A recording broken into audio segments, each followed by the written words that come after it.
Yo, so I was just having this thought, right? So I'm sitting here about, having children, procreating,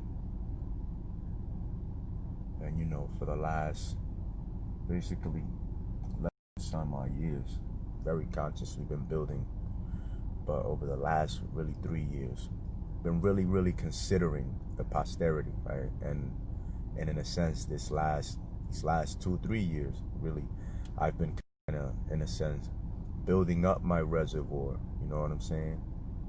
Building up my reservoir, understanding the value of my seed and how important that is to build oneself up and to remove oneself for what doesn't need.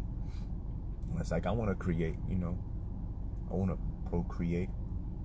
I want to help procreate with another beautiful soul and body. We have a lot of beautiful bodies.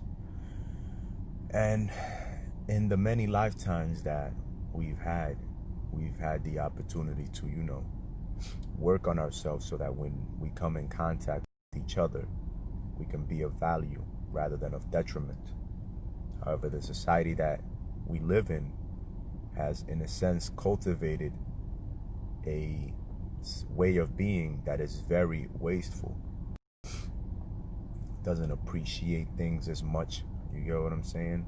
And only recognizes these things after, I don't want to say it's too late, but in a sense it is, if we don't catch ourselves quick. I've been with women that didn't have any children. I've been with women that have had children and that do have children, have children. You get what I'm saying? And for some men that don't have children, not all of them, but there's some men that, they would like to have a child with some women that they meet that already have children. But then at the same time, they also feel like, hey, I would like to produce a seed with a woman that doesn't have any children. You know what I'm saying? I would like to see what would the end product be. Not to say that I wouldn't love them both the same. You get what I'm saying? But biologically, what would be the difference? Because a woman does lose a lot of, now we go to the biological. You look at the data. Women do lose a lot of, essentials, nutrients, and things from their body when they have a child. You can see it in the hair. Sometimes they get better. Sometimes it gets worse. Understanding the metaphysics of it as well.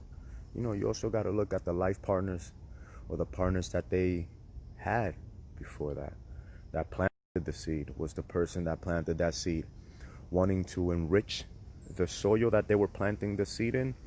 Or were they simply seeking to enrich themselves by taking from the soil, whatever it is that they wanted? Maybe they didn't get the end product that they actually thought they wanted. So, me personally, I seek to enrich every soil and everywhere that I go. So, wherever I plant my seed, whether the woman is already had a child or not, it's going to be dope. But, as I was thinking just now, sitting on the throne, one is a sign of humility. It's a sign of being humble, of humbling yourself to life and being of service to the divine order of nature. You do your best to be of service and value where you notice that other men were kind of falling short, where they fell short. And so you step up, you step up to the plate and you meet the demands that life is setting for you. So if you choose to have a child with a woman that already has a child, that's a sign of humility. That's a sign of humbleness, and that's a sign of your level of growth and understanding, both in a negative and in a positive way. Okay, because just as I said, I wouldn't mind, and I would like to also be able have the freedom to have a child with a woman that hasn't had a child, this this is a sign of pride, having pride in yourself, feeling proud of yourself. You know what I'm saying? One, the first, it's a sign of selflessness, being able to give selflessly. The other one, the latter, is a sign of selfishness, and like I said, when you have balance within, you understand that positive and negatives, good and bad, they're here to serve us, not to be a detriment or a limiter for our incredible abilities to be of value to ourselves and this reality that we're living in. You know what I'm saying? So it's a sign of selfishness. You want something for yourself, because at the end of the day, we hold that door open. We do these nice things for others to enrich ourselves. Even if for some of you, your selfish act are so selfless that you don't even recognize it sometimes. It is there, man. You do have to be kind of selfish sometime with your time. You can't just say yes to everything. Sometimes you do need to say no. You know what I'm saying? And sometimes, most of the times, wisely, there needs to be a level of selflessness. Yes, yes, I receive all the riches that life has to provide me. Yes, I'm open to the abundance of life. Yes, I am selflessly willing to selflessly give of the abundance that is already gifted and granted onto me. Yes, I do humble myself before others, but I do have pride in myself to know when to stand and recognize and validate myself above all others as well, without needing the approval, the acceptance of others. Because I understand that if I seek out these things in others, it is because I am lacking in it within myself. So, like I said, man, I wouldn't mind having a child with a woman that already has a child. I mean, we've had societies where women have multiple, sexual partners, and they say that those societies work better because men don't know who to be responsible for. But sometimes, sometimes we do need a good foundation, because we don't want to be thinking as a son, like, damn, who the fuck is my father? Where am I getting all these bad or whatever the qualities from? But it all works in, those polygamists, those monogamists, it's all what man makes it, man. And I can see why those societies could work well just as much as I can see how polygamous societies can work, beautifully as well. Especially, and like I said, and if you're that individual that is open to that, to raising another's child, and if you have a woman with you that understands you and that is willing to also allow you to work with others and do your thing and plant your seeds and reap your fruits, and she is willing and able and open and humble and selfless enough and prideful enough to understand where she stands. You know what I'm saying? Like I said, these two, one, the selfless humility, the other one, selfish pridefulness, knowing where you stand. And then you also have to understand how this may manifest in your creation, how this may manifest through your seeds. Because at the end of the day, you don't want to end up creating another Cain and Abel story. You know what I'm saying? Where you loved and approved more of one because you had certain intentions for one, and then you disapprove, and don't promote the other because you had certain intentions for that one. You know what I'm saying? You love more one than the other. Nah, there needs to be a balance. You can love both, but you don't have to accept everything from neither of them.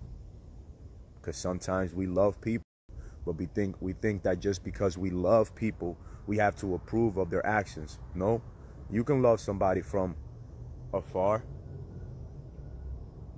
and if their actions become more in alignment with the natural order of things, you know, if they're not stealing, robbing, murdering, raping, and pillaging, destroying themselves, and selfishly wanting to take from others what they lack in themselves, if they're out there doing that good thing, hey, why not? Come here, bro. Remember, brother, this is the duty of man. You are the teacher, you are the master, you are the rabbi, you are the priest, you are the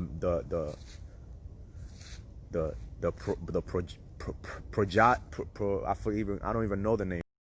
Progenerator, as the woman is the procreator. You get what I'm saying? You plant that next generation, that seed, and the woman, the procreator, the mom, the womb man, the wombed man, she creates that seed for you. You know what I'm saying? And sometimes you'll find soil that is nutritious and that you can plant your seed there and it can grow. And sometimes you might even forget to remove some of the weeds. You get what I'm saying? And that seed may end up growing a little fucked up, even though it was in good soil. And then sometimes you may find some soil that needs nutrients, and you take care of that seed more than the one that didn't need the taking care of. Like I said, it's all balance. Hope, faith, and love always in your mind, body, and in your heart.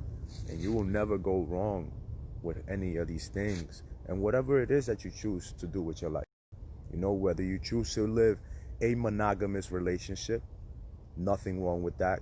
Very beautiful. If you can be with one person, one individual, your whole entire life, and create all that you want with that individual, and you don't feel no marital disharmony or anything in your spirit, you don't feel forced, rushed, or pressure to be, do, or think as anything, you know, or whether you end up becoming, you know, that polygamous relationship, you end up picking a good first mate, and that good first mate is able to understand what you're trying to communicate, and, you know, they're willing, open, and able to set their own prize aside and grow.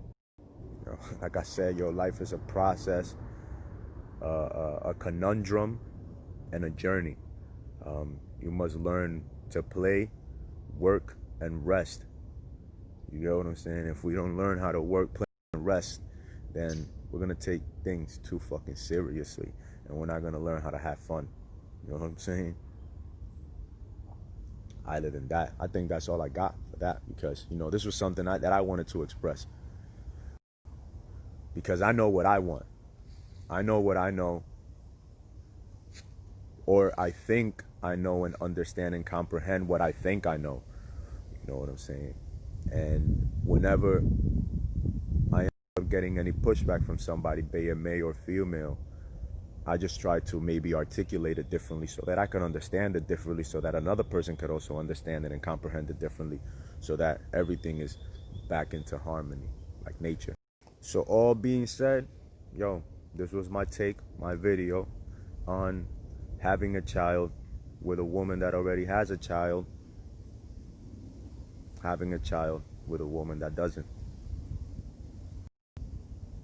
My take on the pros and cons of it, you know, physically, intellectually, metaphysically. Hopefully I hit the spiritual aspect of it, morals and ethics all combined. You know, at the end of the day, we just want to create something better for the next generation. We want brothers and sisters loving each other, you know, male and female, growing and becoming man and womb man, so that, you know, we can become husbands and wives, father and mother to those that we came into this reality to be of value. All right?